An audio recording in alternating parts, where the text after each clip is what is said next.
राधे राधे। जय श्री कृष्णा। गरुड़ पुराण की कथा अध्याय 12।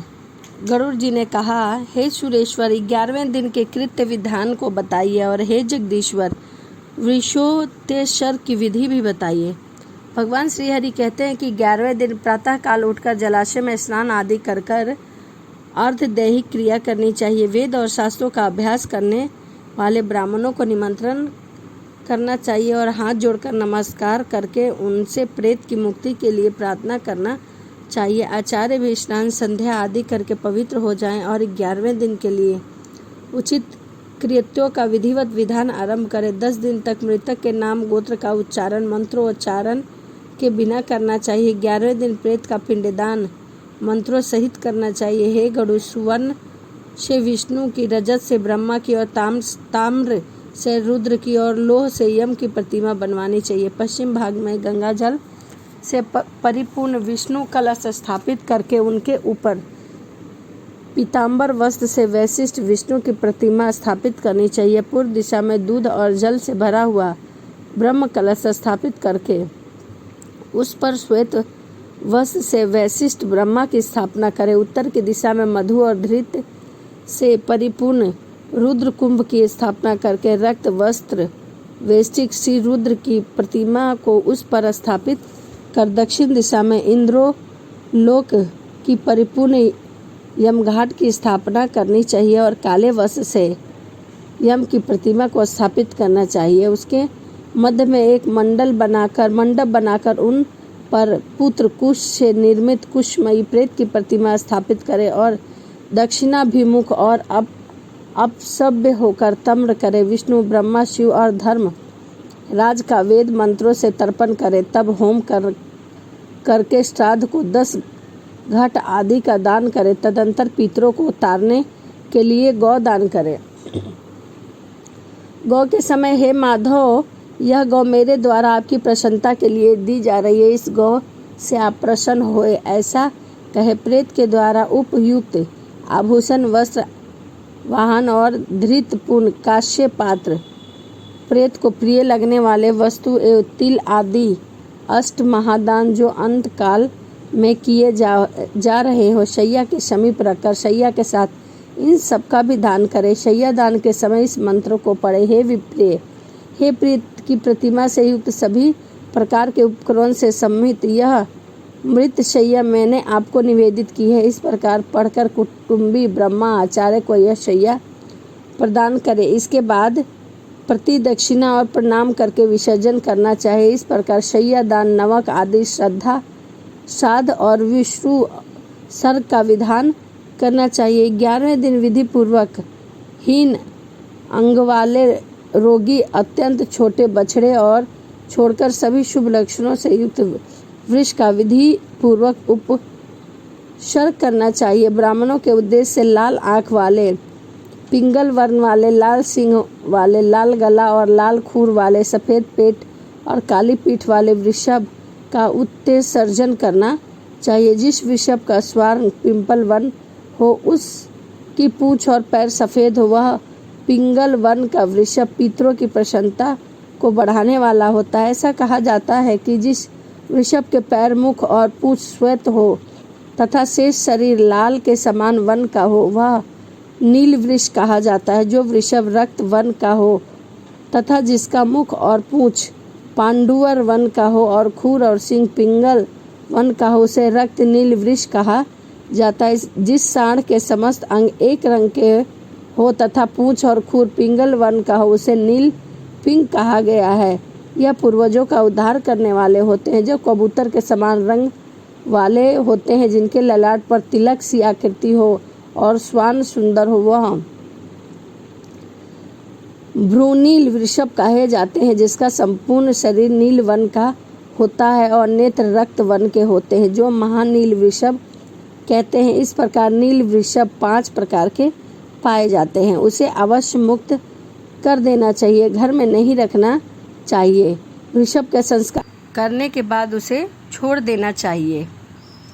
बहुत से पुत्रों का कामना करनी चाहिए ताकि उसमें से कोई एक जाए, अथवा गौरी अष्टवर्षा 8 वर्ष की कन्या नवगौरी कहलाती है। कन्या का विवाह करे या नील वृषभ का उत्सर्ग करे। जो पुत्र गया में श्राद्ध करता है वही पुत्र अन्य पुत्र की विष्ठा के समान होता है, जिसमें कोई पूर्वज रौनक आदि नरकों में यातना नहीं कर पाते। 21 पीढ़ी तक पुरुषों के सहित वृषो उत्सर्ग करने वाला पुत्र उनको तार देता है। स्वर्ग में गए हुए पितर भी इस प्रकार की कामना करते हैं कि हमारे वंश में कोई पुत्र हो जो हमें वशोत्सर्ग कराए। उसके द्वारा किए गए दान महादान कहलाते। फिर बछड़ा और बछड़ी को रुद्र कुंभ में जल में स्नान कराकर गंध और माल्य से सम्यक पूजा करें, उनकी प्रदक्षिणा करें।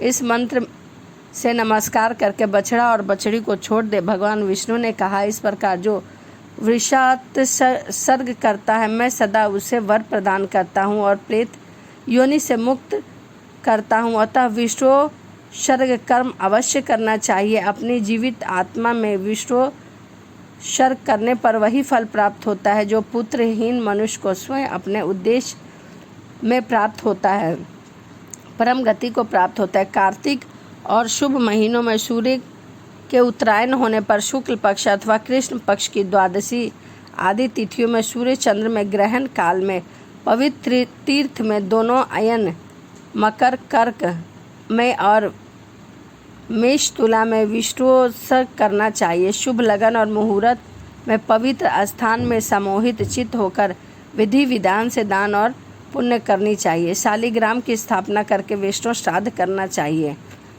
पुत्रवान अथवा अपुत्रवान जो भी इस वृषोत्सर्ग करता है उसे वृषोत्सर्ग की सभी मनोकामनाएं पूरी होती हैं।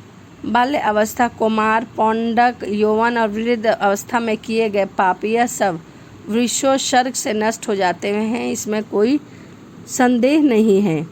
पति और पुत्रवती स्त्री यदि इन दोनों के सामने मर जाए तो उसके उद्देश्य से वृषोत्सर्ग नहीं करना चाहिए, अपितु दूध देने वाली गाय का दान करना चाहिए। हे गरुड़, जो व्यक्ति वृषोत्सर्ग वाले वृषभ को कंधे अथवा पीठ पर भार ढोने के काम में प्रयोग करता है वह प्रलय घोर नरक में विनाश करता है। जो निर्दयी व्यक्ति मुट्ठी अर्थात मुख के द्वारा लकड़ी से वृषभ को मारता है वह एक कल्प तथा यम यातना को भोगता है। इस प्रकार वृषोत्सर्ग करके सभी पिंडीकरण को पूर्व पोष्टक श्राद्ध करना चाहिए।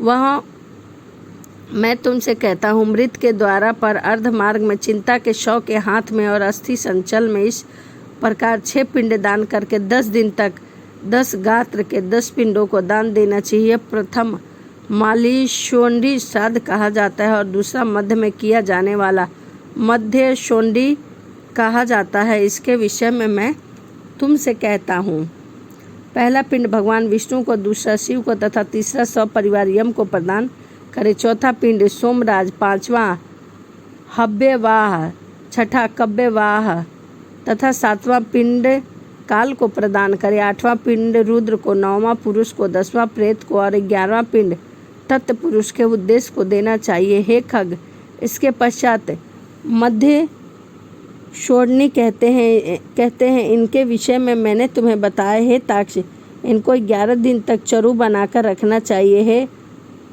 38 श्राद्ध प्रेतों को नष्ट करने वाले हैं। जिस मृतक के उद्देश्य से ये श्राद्ध किए जाते हैं वह पितरों की पक्ति के योग्य हो जाते हैं। इसीलिए पितरों की पक्ति में प्रवेश दिलाने के लिए मलिन, मध्य और उत्तर ये सभी श्राद्ध करने चाहिए तथा श्राद्धों में विहीन मृतक को सुस्थिर हो जाता है।